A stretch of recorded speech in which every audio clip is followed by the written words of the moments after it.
Avec nous, Monseigneur Éric de Moulin-Beaufort, l'archevêque de Reims, mais on précise aussi président de la conférence des évêques. Alors, Monseigneur, vous étiez à Lourdes tout récemment. Oui, la semaine dernière, donc de lundi à vendredi, j'étais donc à Lourdes avec une petite délégation de 20 personnes du diocèse. Et nous avons vécu 3 jours vraiment formidables. Alors, des 3 jours, vous pouvez nous en parler parce que Lourdes, avec le Covid, avait aussi sans doute changé. Oui, tout à fait. Donc 3 jours parce qu'il y a un jour de voyage à l'aller le lundi, un jour de voyage au retour le vendredi, donc il reste mardi, mercredi, jeudi.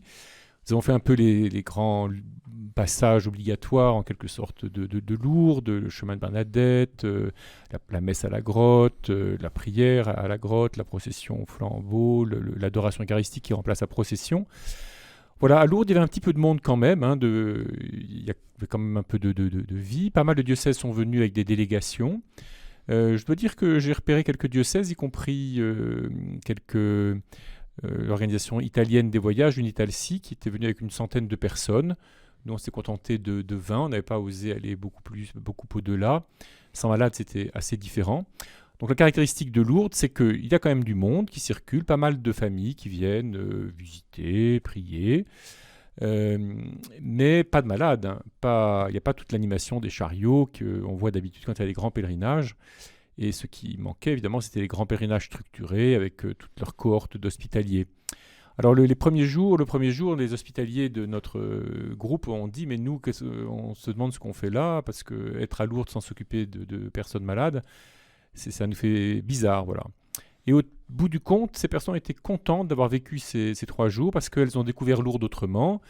Elles ont eu du temps pour eux, ou pour elles, pour se pénétrer des événements, des lieux. Et donc nous avons vécu 3 jours très, très heureux. Alors justement, maintenant, vous êtes de retour. Que va-t-il se passer pour les diocésains qui auraient souhaité aller à Lourdes et qui sont restés, eux? Voilà, donc l'enjeu maintenant, c'est que nous allions rencontrer un certain nombre d'entre eux, notamment ceux qui sont dans des foyers ou dans des maisons médicalisées, etc. On a rapporté beaucoup d'eau de Lourdes, des souvenirs. L'hospitalité prépare un rassemblement pour le 18 octobre à Neuvisi. Et nous espérons bien qu'il pourra avoir lieu. Bien sûr, il y a des incertitudes comme pour toute chose en ce moment, mais nous espérons bien quand même pouvoir le tenir. Il va y avoir la neuvaine aussi de Saint-Remy avec une messe particulière pour les personnes malades. Donc nous espérons à travers ces différents événements pouvoir rejoindre et aller à la rencontre un peu des personnes qui habituellement viennent à Lourdes, notamment les personnes malades ou handicapées ou vulnérables et qui n'ont pas pu venir cette année. Il faut d'ailleurs ne pas hésiter à se faire connaître auprès de l'hospitalité ou de l'organisation des pèlerinages pour que nous puissions aller rencontrer les uns ou les autres. Et puis, c'est l'occasion sans doute d'évoquer la rentrée, on l'évoquera avec vous. Pas mal de rendez-vous vont venir en septembre et octobre. Vous avez déjà évoqué la fête du patron du diocèse, du saint patron du diocèse, Saint-Remy, bien sûr. Voilà, donc pour la Saint-Remy, il y a donc la neuvaine habituelle, et puis la veille, le 3, je convoque ou j'invite à se rassembler tous les membres des conseils d'animation missionnaire, des conseils locaux d'animation, dont tous ceux qui nous aident dans les différentes structures de notre nouveau dispositif, et un certain nombre d'autres personnes, tous ceux que les membres des équipes pastorales, bien sûr, de manière à faire un peu le point où nous en sommes et relancer notre dynamique missionnaire. Après ces mois un peu de congélation que nous avons connus, qui nous ont permis de vivre des choses intéressantes, intéressantes et agréables ou intéressantes et difficiles, mais en tout cas dont il faut sortir. Et nous verrons bien dans quelles conditions nous pouvons en sortir. Pendant l'été, on vous a vu sur les médias nationaux, Monseigneur, lors de la célébration, l'anniversaire, la messe anniversaire tragique d'ailleurs du Père Hamel, disparu à Saint-Étienne-de-Rouvray.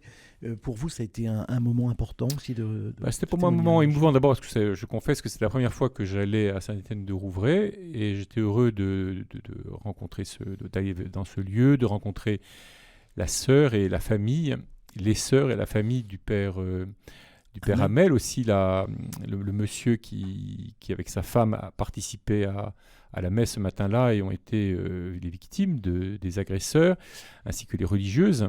Et j'ai vraiment vu des personnes de belle qualité humaine, spirituelle. C'était très, très, très impressionnant. Bon, la venue du ministre était un beau signe aussi donné par le ministre de l'Intérieur. de sa détermination de jouer son rôle comme ministre de l'Intérieur chargé de l'ordre public et à ce titre chargé de veiller, disons, sur les cultes et sur la liberté religieuse dans notre pays.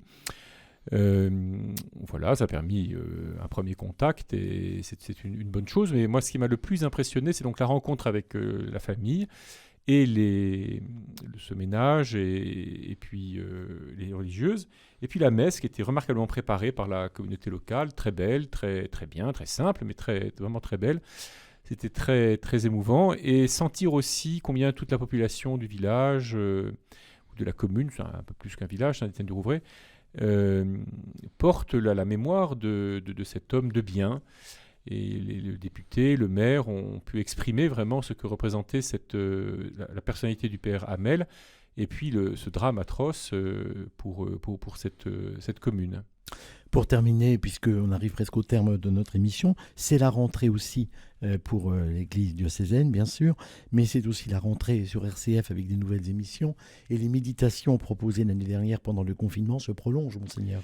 Oui, tout à fait. Nous, donc, à l'invitation de RCF, que je remercie beaucoup, nous avons, avec Monseigneur Feillet, le Père Thierry Bettler et puis quelques autres, nous sommes prêts à assurer tous les soirs un rendez-vous diocésain qui soit un peu plus de méditation, de réflexion, de prière, un peu dans la ligne de ce que nous avons vécu pendant le temps du confinement, parce que nous sentons que nous avons besoin de nourrir un peu ce corps que nous formons, ou la vigne du Seigneur. Il faut vraiment que la sève du Seigneur puisse circuler. C'est ce que nous avons vécu à Lourdes, en quelque sorte, en nous confiant vraiment à la Vierge Marie, en confiant vraiment... Je voulais souligner, dans Lourdes, ce qui était extrêmement fort pendant notre pèlerinage, c'est que au fur et à mesure de ces activités, nous tirions dans la boîte que nous avions les intentions qui nous ont été confiées et nous les exprimions à haute voix. Et vraiment, nous avons porté les souffrances, les joies, les espoirs des uns et des autres. Et nous sommes sentis portés par toutes les personnes qui s'étaient confiées à nous. C'était extrêmement fort. Voilà, c'est quelque chose que nous voulons essayer de vivre tous les soirs grâce à ces méditations. Merci, monseigneur, d'avoir été avec nous et à très bientôt sur RCF. À bientôt à tous.